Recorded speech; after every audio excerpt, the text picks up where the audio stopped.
મહારાજા કૃષ્ણકુમારસિંહજી ભાવનગર યુનિવર્સિટીના BCom semester 4 ના account ઓપ્શનના વિદ્યાર્થીઓ માટે જે finance account government utility subject આવે છે એ સિલેબસને પહેલા આપણે જોઈ લઈએ.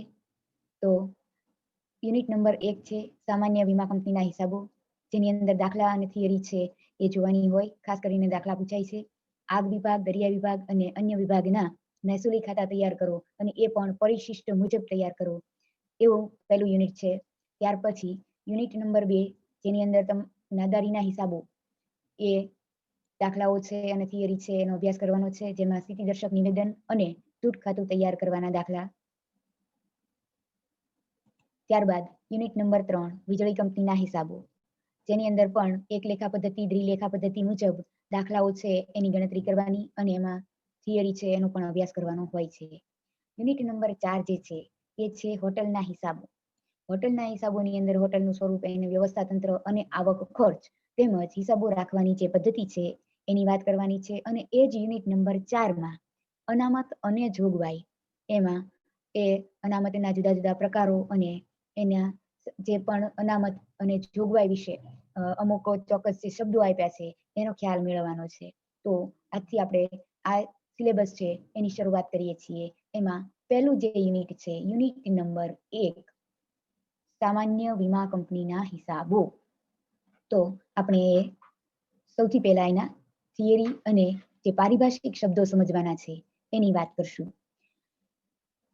પ્રસ્તાવનામાં આપણે શું લખી શકીએ તો કે જે વ્યક્તિઓ છે એના રોજિંદા જીવનમાં અનેક જોખમોનો સામનો કરે છે. કેવા કેવા જોખમો?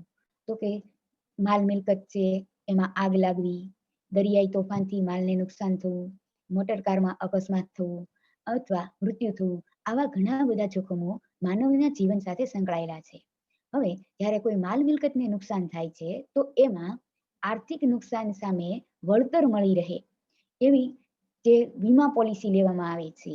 તો એ વીમા પોલિસી સંદર્ભે વીમા કંપનીઓ જે છે એ કઈ રીતના હિસાબો રાખે છે અને વ્યક્તિ જ્યારે કોઈ દાવો માંડે છે ત્યારે એને કઈ રીતે વળતર આપે છે, એ સંદર્ભમાં વીમા કંપનીના હિસાબોની અંદર આપણે એના ગાણિતિક જે બાબતો છે કે આંકડાકીય રીતે એની કઈ નોંધ થાય છે, કેવી નોંધ થાય છે અને એના હિસાબો કેમ લખાય છે એનો અભ્યાસ વીમા કંપનીના હિસાબોની અંદર કરવામાં આવે છે.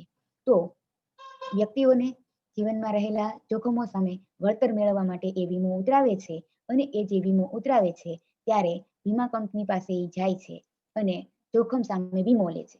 વીમો લે છે એના બદલામાં એ જોખમ છે એ વીમા કંપની સ્વીકારી લે છે અને નુકસાન માટે વળતર આપવા માટે એ બંધાય છે. એની સામે જ્યારે જોખમ સ્વીકારે છે ત્યારે વીમા કંપનીને પ્રીમિયમ રૂપે આવક થાય છે. તો હવે આપણે એ જોઈએ કે વીમાના ધંધામાં કયા કયા પક્ષકારો જોવા મળે છે. તો એમાં વીમાના ધંધામાં મુખ્ય 2 પક્ષકારો જોવા મળે છે. એક જે વળતર આપવાનું વચન આપે છે, તો એને આપણે એ વ્યક્તિ વીમો ઉતારનાર કહેવાય અથવા આપણે એને વીમા કંપની તરીકે ઓળખીએ છીએ. જે અવેજ લે છે એટલે કે એ પ્રીમિયમ પોતે લે છે. હવે સામો પક્ષકાર એટલે કે બીજો પક્ષકાર વીમો લેનાર છે. જે વીમો લેનાર છે એ અવેજ આપે છે. અવેજ આપે છે એ જે અવેજ આપે છે એને આપણે પ્રીમિયમ કહીએ છીએ. આ તો વાત થઈ 2 પક્ષકારોની. હવે આપણે જોવાનું છે કે વીમાના પ્રકાર કેટલા. આપણે જો વીમા કંપની છીએ તો કયા કયા પ્રકારનો વીમો હોઈ શકે? તો એ વીમાના 2 પ્રકાર છે. એક જિંદગીનો વીમો અને બીજું છે સામાન્ય વીમો. આ યુનિટની અંદર આપણે સામાન્ય વીમાનો અભ્યાસ કરવાનો છે. હવે સામાન્ય વીમામાં કઈ કઈ બાબતોનો સમાવેશ થાય છે? તો સામાન્ય વીમાની અંદર આગનો વીમો, દરિયાઈ વીમો અને અન્ય વીમો, આમ 3 બાબતોનો સમાવેશ થાય છે. એક આગનો વીમો, જેથી આપણે આગ વિભાગનું મહેસૂલી ખાતું બનાવીએ. દરિયાઈ વીમો, જેથી દરિયાઈ વિભાગનું મહેસૂલી ખાતું બનાવવાનું. અને અન્ય વીમો, જેની અંદર પરચુરણ કે અકસ્માત વિભાગ એવા પણ વિભાગ રાખી શકાય. તો આ રીતે આપણે આ 3 બાબતો જે છે એના મહેસૂલી ખાતા બનાવવાના સંદર્ભમાં દાખલા ગણવાના છે. અન્ય વીમો છે કે આગનો વીમો છે, દરિયાઈ વીમો છે, એ સામાન્ય વીમાની અંદર સમાયેલો છે. આ વસ્તુ આપણે ખાસ સમજવાની છે અને આપણે સામાન્ય વીમાનો અભ્યાસ કરીએ છીએ.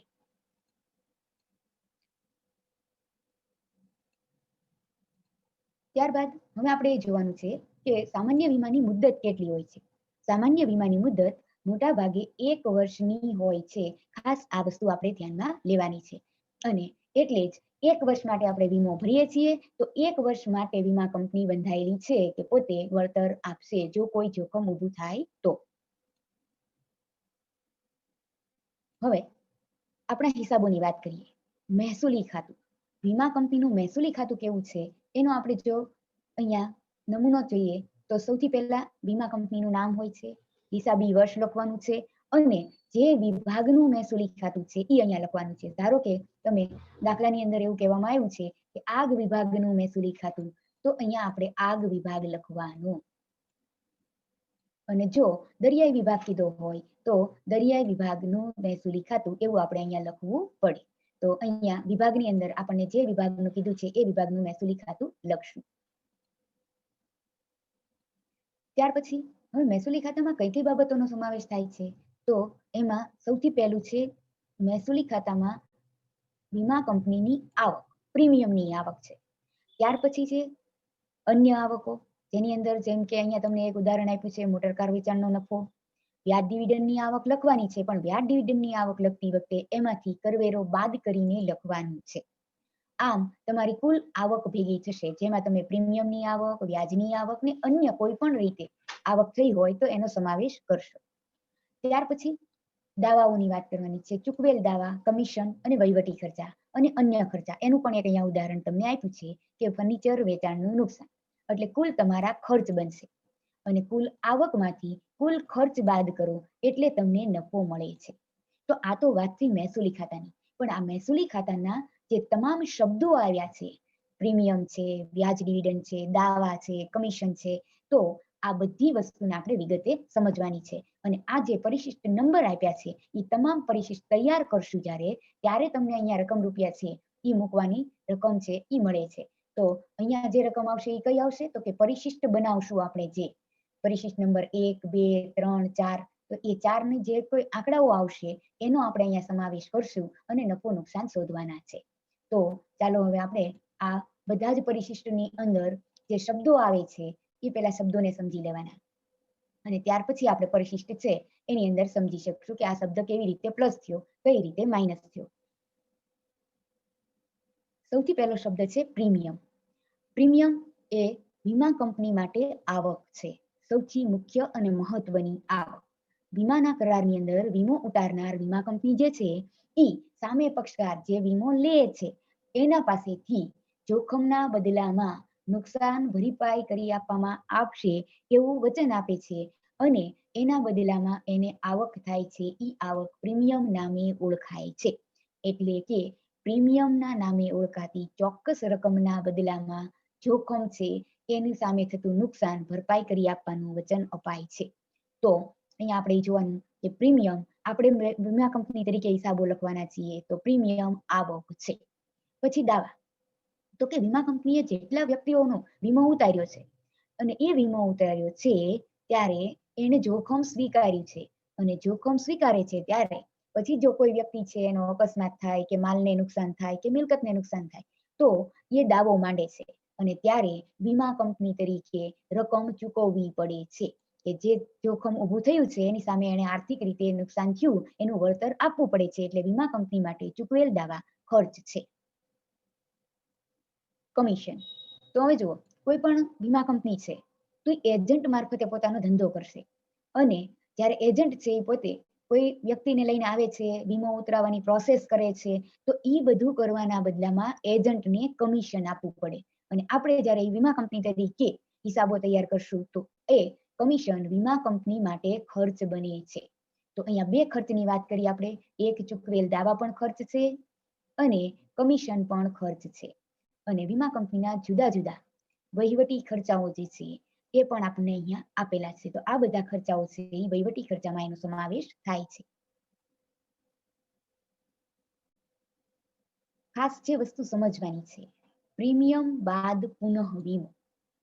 પ્રીમિયમ બાદ પુનઃ વીમો શું છે તો કે પ્રીમિયમ છે એ આવક છે, મહેસૂલી ખાતામાં જમા બાજુ દર્શાવાય છે પણ આપણે પરિશિષ્ટ મુજબ હિસાબો લખવાના હોઈએ તો આપણે એ મહેસૂલી ખાતાને બદલે પરિશિષ્ટ નંબર 1 જે છે એ પ્રીમિયમ તરીકે દર્શાવશું. વર્ષ દરમિયાન જે પણ વીમા ઉતારવામાં આવ્યા છે એની સામે પ્રીમિયમની રકમ મળે છે એ વીમા કંપની માટે આવક છે.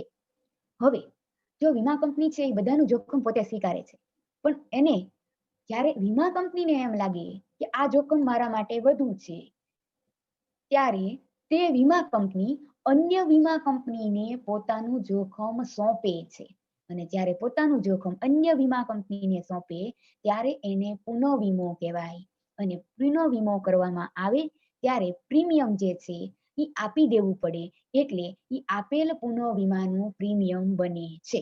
એટલે જોખમ જો અન્ય વીમા કંપનીને આપે કંપની પોતાનું જોખમ ઓછું કરવા, ત્યારે એને પુનઃ વીમો કહેવાય અને એનું પ્રીમિયમ આપી દેવું પડે, તો આપણે એને આપેલ પુનઃ વીમાનું પ્રીમિયમ કહીએ છીએ. અને જ્યારે જોખમ અન્ય વીમા કંપની છે કોઈ પણ બીજી, એ આપણી પાસે બી પોતાનું જોખમ ઓછું કરવા માટે આવે ત્યારે પ્રીમિયમ આપણને મળે છે, અને એટલે આપણે એનું જોખમ સ્વીકાર્યું છે, તો આપણા માટે સ્વીકારેલ પુનઃ વીમાનું પ્રીમિયમ કહેવાય. તો ચાલો એક આકૃતિ દ્વારા આપણે આ વસ્તુને સમજીએ. પુનઃ વીમા પ્રીમિયમની વાત કરવાની છે.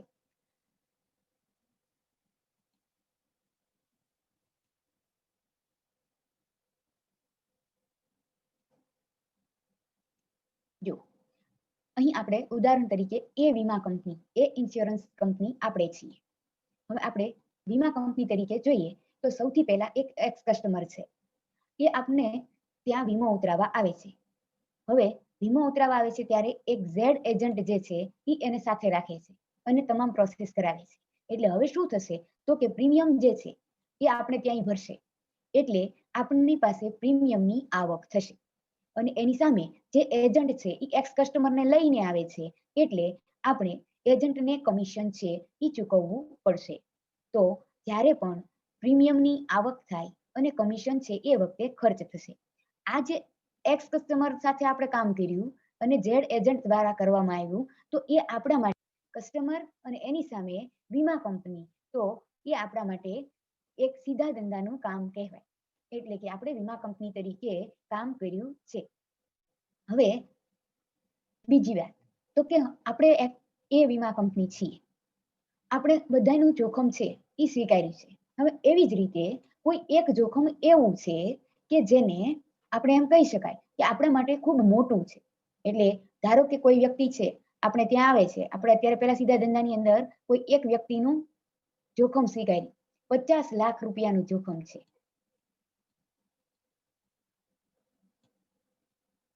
બરાબર. હવે 50 લાખ રૂપિયાનું જોખમ આપણે લીધું છે. આપણને એવું લાગે છે કે આ જોખમ મારા માટે બહુ વધારે છે, એટલે આપણે શું કરશું તો કે આપણે એવું કરશું કે આપણું જોખમ ઓછું કરવા માટે આપણે એ જ વસ્તુનો બીજી વખત વીમો ઉતારશું. તો જો એક તો કે આ એક્સ વ્યક્તિ જે આપણને આપી ગયો એ જોખમ આપણે સ્વીકારી લીધું, તો હવે એક્સ વ્યક્તિએ જે વસ્તુનો વીમો ઉતાર્યો છે એ વસ્તુ માટે આપણે બીજી વખત વીમો ઉતારવા જઈશું, તો એ થઈ ગયો પુનઃ વીમો. પુનઃ વીમો થઈ ગયો છે અને આપણે આપણું જોખમ ઓછું કરવા માટે એ સી વીમા કંપની પાસે વીમો ઉતરાવવા જઈએ છીએ. હવે આપણે સી વીમા કંપની પાસે વીમો ઉતરાવવા જઈશું, એટલે આપણે આપણું જે આવેલું પ્રીમિયમ છે એને આપી દઈશું, કારણ કે જોખમ આપી દઈશું તો પ્રીમિયમ પણ આપી દેવું પડે. એટલે જોખમ આપ્યું ત્યારે એ આપેલો પુનઃ વીમો બની ગયો, અને આપેલો પુનઃ વીમો બન્યો એટલે પ્રીમિયમ આપી દેવું પડે. હવે પ્રીમિયમ આપી દેશું એ જ વખતે આપણે જ્યારે અન્ય વીમા કંપનીને ધંધો કરાવીએ છીએ, જો એને પ્રીમિયમ આપ્યું, એની ધંધો કરાવ્યો, એટલે એ વખતે એ આપણને કમિશન આપશે, અને એટલે એ આપણા માટે કમિશન આવક બનશે. તો અહીંયા પ્રીમિયમ જ્યારે આપણે આપી દઈએ છીએ ત્યારે કમિશન રૂપી આવક આપણને મળે છે. હવે વાત કરીએ તો કે આપણે એ વીમા કંપની છીએ, આપણને જે વીમા કંપની તરીકે ધંધો કરીએ છીએ ત્યારે કોઈ બી વીમા કંપની આપણી પાસે આવે છે પોતાનું જોખમ લઈને, આપણી પાસે જોખમ લઈને આવે છે અને આપણે એ જોખમને સ્વીકારીએ છીએ. જો આપણે જોખમ સ્વીકારશું તો એ આપણા માટે સ્વીકારેલો પુનઃ વીમો બને છે. સ્વીકારેલો પુનઃ વીમો બને છે, જોખમ સ્વીકારશું તો પ્રીમિયમ આપણને આવક થશે, પ્રીમિયમની આવક થશે. કારણ કે જોખમ સ્વીકારીએ તો એના બદલામાં પ્રીમિયમ મળે, બી વીમા કંપની આપણને પ્રીમિયમ આપે. હવે જો આ બંને વસ્તુ જોવાની છે આપણે. અહીંયા જો સીધા ધંધામાં પ્રીમિયમ આવક છે, કારણ કે એક્સ કસ્ટમરનું આપણે પ્રીમિયમ છે એ સ્વીકારશું ને જોખમ સ્વીકારશું. અહીંયા શું થશે તો કે બી વીમા કંપની છે, એ આપણને પ્રીમિયમ આપશે, આપણે એનું જોખમ સ્વીકારશું. એનો અર્થ એવો થયો કે બંને વસ્તુની અંદર પ્રીમિયમ આપણને આવક થાય છે, પણ ફેર કેટલો છે તો કે આ એક વ્યક્તિ અને વીમા કંપની વચ્ચેનો વ્યવહાર થયો, એક્સ વ્યક્તિ અને આ વીમા કંપની વચ્ચેનો વ્યવહાર થયો. જ્યારે સ્વીકારેલ પુનઃ વીમામાં શું બનશે તો કે એક વીમા કંપની થ્રુ વીમા કંપની સાથે વ્યવહાર થયો. એટલે અહીંયા બંને ઇન્સ્યોરન્સ કંપનીના વ્યવહારો બને છે. બંને કઈ કંપની છે? ઇન્સ્યોરન્સ કંપની છે. જો આ પણ અને આ પણ, એટલે આ કરાર બે વીમા કંપની વચ્ચે થાય છે. તો પુનઃ વીમો છે એની અંદર આપણે જ્યારે જોખમ સ્વીકારશું ત્યારે આપણને પ્રીમિયમની આવક થશે અને કમિશન ખર્ચ થશે. અને એ વખતે પણ કોઈ એજન્ટ થ્રુ વીમા કંપની છે એ આપણે ત્યાં લાવે છે તો એ એજન્ટને આપણે કમિશન ચૂકવવું પડશે, તો કમિશન ખર્ચ છે. ટૂંકમાં આપણે એટલું યાદ રાખવાનું કે પ્રીમિયમ આવક હોય ત્યારે કમિશન ખર્ચ હોય, પ્રીમિયમ આપી દેતા હોઈએ એટલે કે ખર્ચ થતો હોય કે આપણી આવક ઘટતી હોય ત્યારે કમિશન આવક બનશે. ક્લિયર એટલું? હવે આપણે એ જોવાનું છે કે પ્રીમિયમના પરિશિષ્ટમાં આપણે જો શું કરશું તો અહીંયા આપણે જોઈ શકીએ છીએ કે સૌથી પહેલા આપણે પ્રીમિયમ પરિશિષ્ટ 1 માં લખીએ છીએ. પછી જેનું જોખમ સ્વીકારીએ તો જો અહીંયા કીધું છે પ્રીમિયમ શું થશે? આવક થશે. એટલે આવક થાય તો આવકમાં એડ થાય, એટલે પ્રીમિયમ જે છે એ સ્વીકારેલ પુનઃ વીમાનું પ્રીમિયમ એમાં એડ કરવામાં આવશે. અને ત્યાર પછી હવે આપણે વાત કરીએ આપેલ પુનઃ વીમાની. આપેલ પુનઃ વીમાનું પ્રીમિયમ એટલે કે આપણે જોખમ અન્ય વીમા કંપનીને આપી દીધું છે, તો જોખમ આપી દઈએ છીએ એટલે આપણે પ્રીમિયમ પણ આપી દેવું પડે, તો એને માઇનસ કરશું. હવે આગળ વાત કરીએ કમિશનની. તો કમિશન આપણા માટે ખર્ચ છે, તો અહીંયા એક વખત આપણે ખર્ચ તરીકે એજન્ટને કમિશન ચૂકવશું અને સ્વીકારેલ પુનઃ વીમામાં પણ આપણે કમિશન ચૂકવશું. એટલે સ્વીકારેલ પુનઃ વીમા પરનું કમિશન, તો જુઓ આ કમિશન અને અહીંયાનું કમિશન બંને એજન્ટને ચૂકવેલું કમિશન કહેવાય. આ સીધા ધંધાનું કમિશન ચૂક્યું છે, આ પુનઃ વીમાનું કમિશન ચૂક્યું છે, તો સ્વીકારેલું પ્લસ કરશું. હવે ત્યાર પછી આપેલ પુનઃ વીમા વખતે કમિશન આવક છે એટલે એ બંને કમિશનની રકમમાંથી આપણે આપેલ પુનઃ વીમાનું કમિશન બાદ કરશું. બરાબર? તો સીધા ધંધાની અંદર સ્વીકારેલું પ્લસ કરો અને આપેલું પુનઃ વીમા પરનું કમિશન માઇનસ કરો. તો આપણો નિયમ શું થઈ ગયો? સ્વીકારેલું પ્લસ કરો, આપેલું માઇનસ કરો.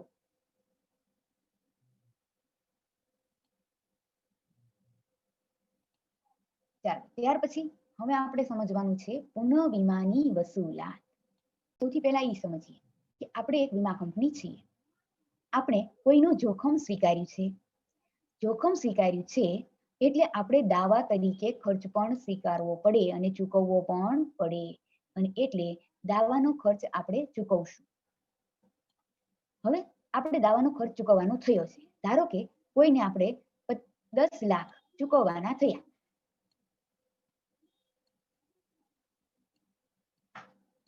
બરાબર? હવે આપણે 10 લાખ ચૂકવીએ છીએ.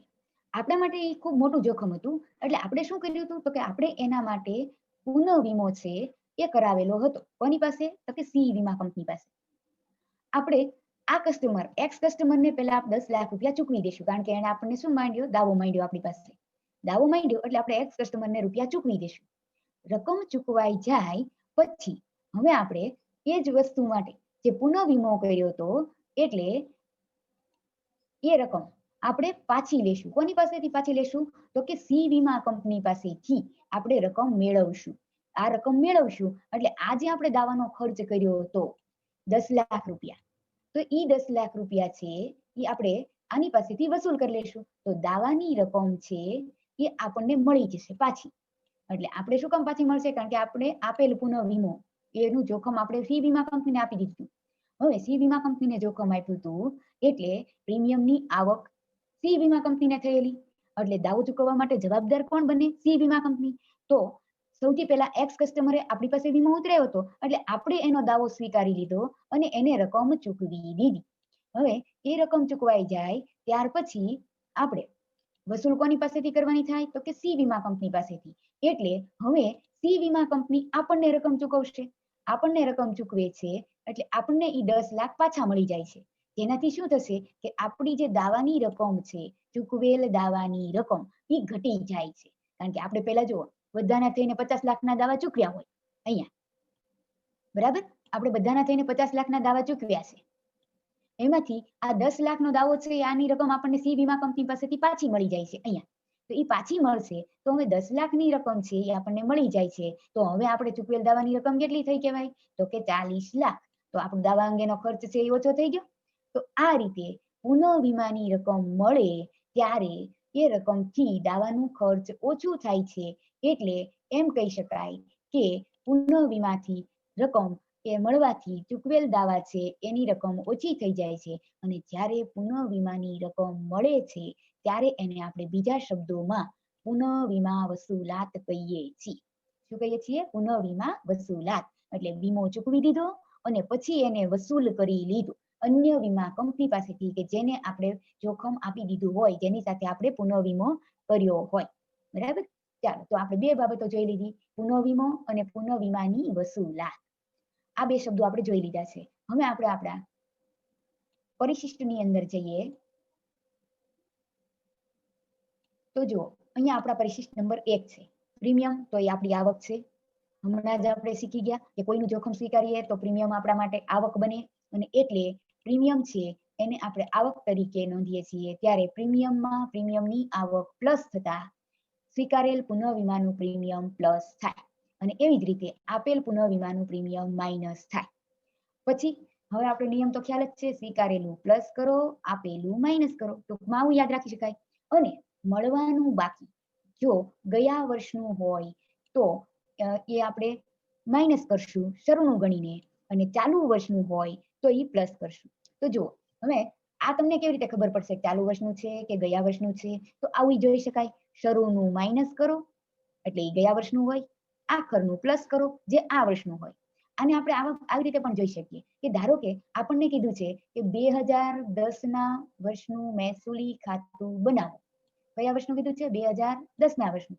તો 2010નું વર્ષ આપણું ચાલુ વર્ષ કહેવાય. તો ચાલુ વર્ષે ચૂકવવાનું મળવાનું બાકી પ્લસ કરો, અને શરૂઆતનું હોય ઈ કયા વર્ષનું હોય? તો ઈ ગયા વર્ષનું હોય.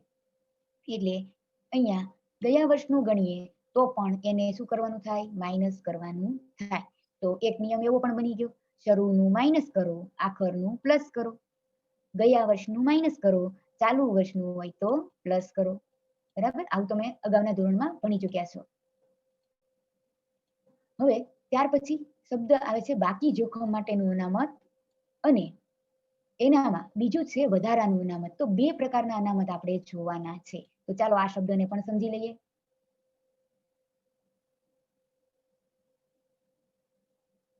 બાકી જોખમનું અનામત શું છે પહેલા એ સમજીએ.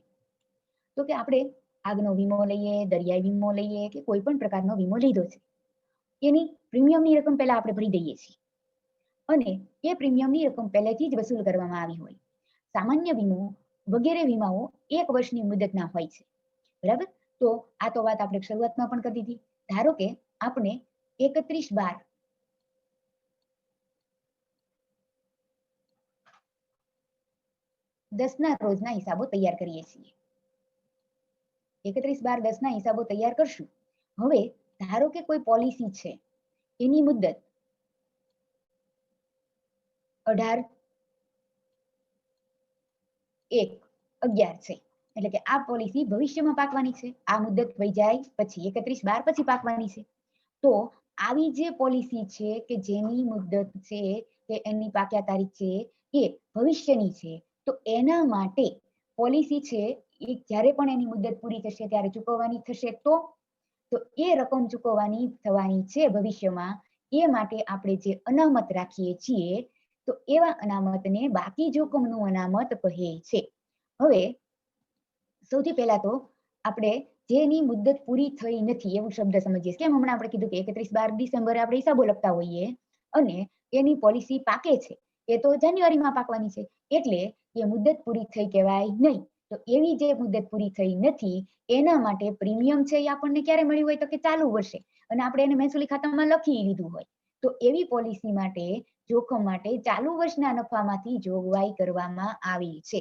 અને ચાલુ વર્ષે જે આપણે જોગવાઈ કરશું તો એ બાકી જોખમનું અનામત બને છે. અને એને આપણે બાકી જોખમનું અનામત છે એને બીજું એક નામ આપવામાં આવ્યું છે, એ છે ભાવિ જોખમ માટેનું અનામત. બંને વસ્તુ એક જ છે. બાકી જોખમનું અનામત કહો કે પછી ભાવિ જોખમનું અનામત કહો. હવે આપણે સમજવાનું છે વધારાનું અનામત.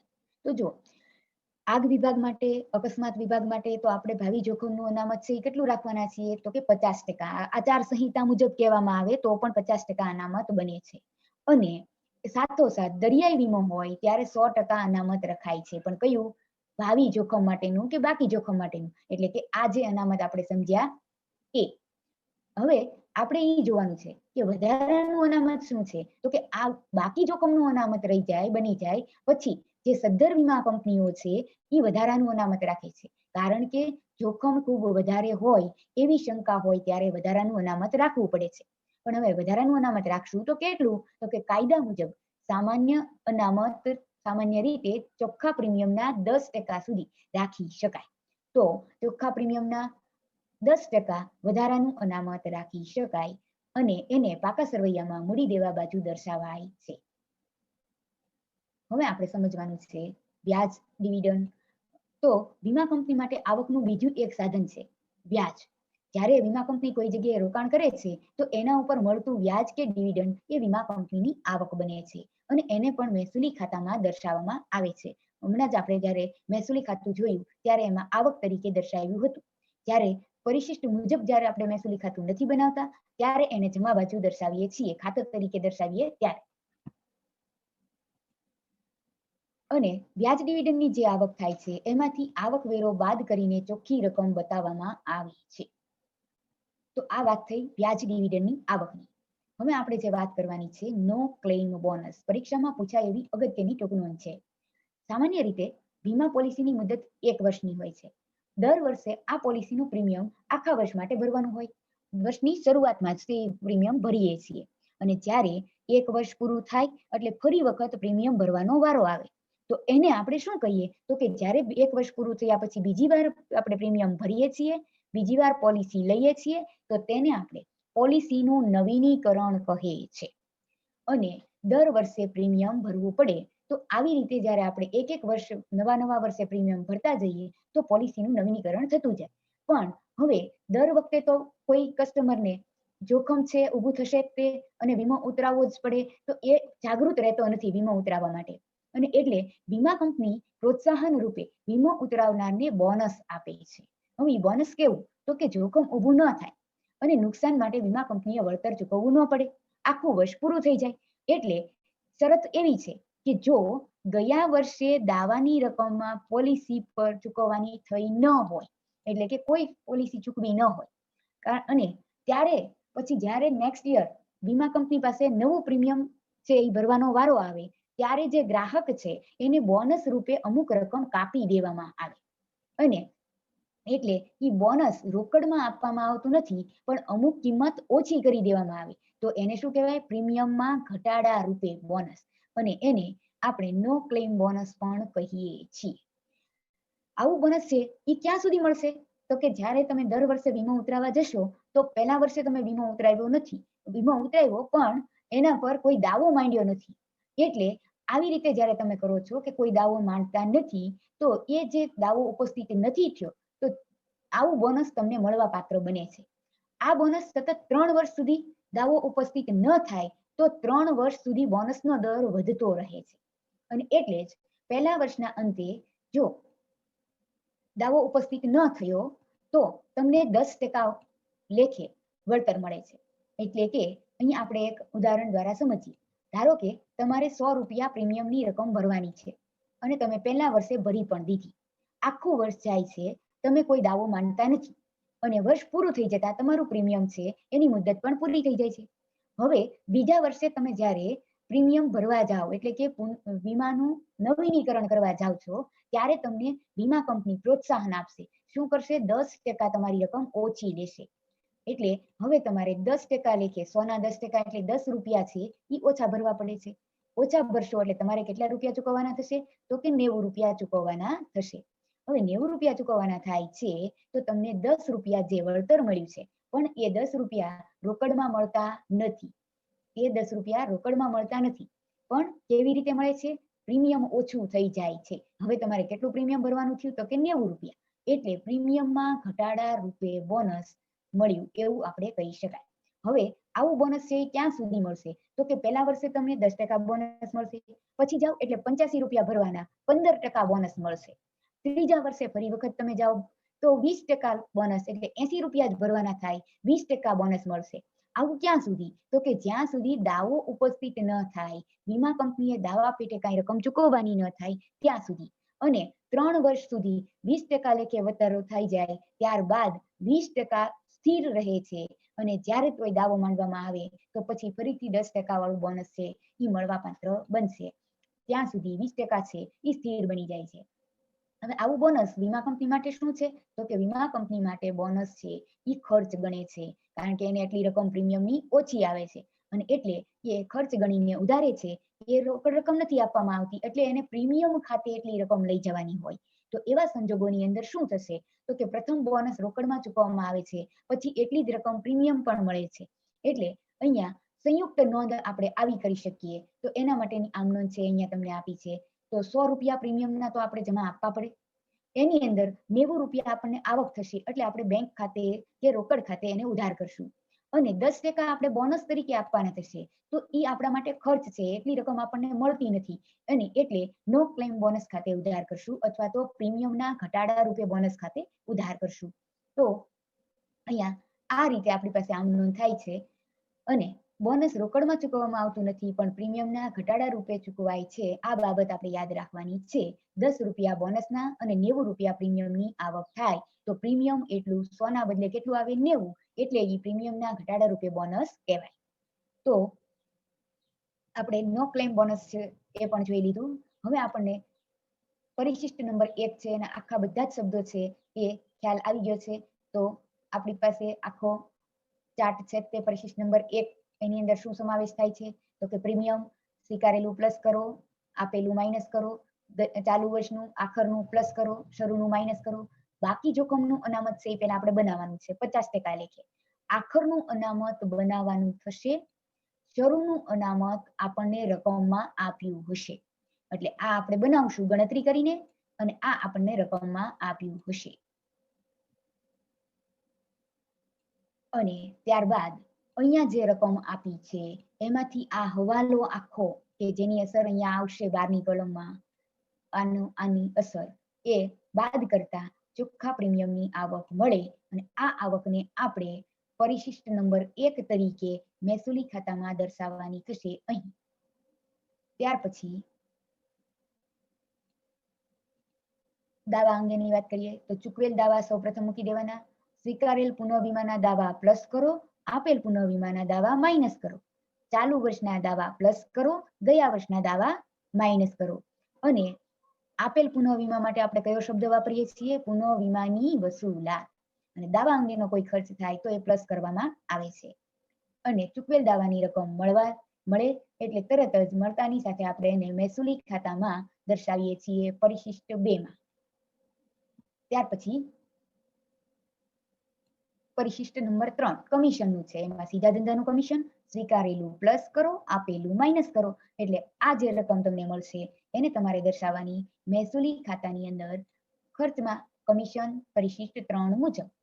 અને ત્યાર પછી પરિશિષ્ટ નંબર 4ના જુદા જુદા ખર્ચાઓ જે છે એનો સરવાળો આપણે મહેસૂલી ખાતામાં લઈ જવાનો પરિશિષ્ટ નંબર 4ના શીર્ષક હેઠળ એટલે કે અહીંયા. અને ત્યારબાદ બધા આવક ખર્ચનો સરવાળો કરતા અહીંયા તમને કામગીરી નફો અ અને બ, માંથી બ માઇનસ કરો એટલે તમને જુદા જુદા વિભાગનો જે પણ વિભાગનું મહેસૂલી ખાતું બનાવ્યું છે એનો નફો મળી રહેશે.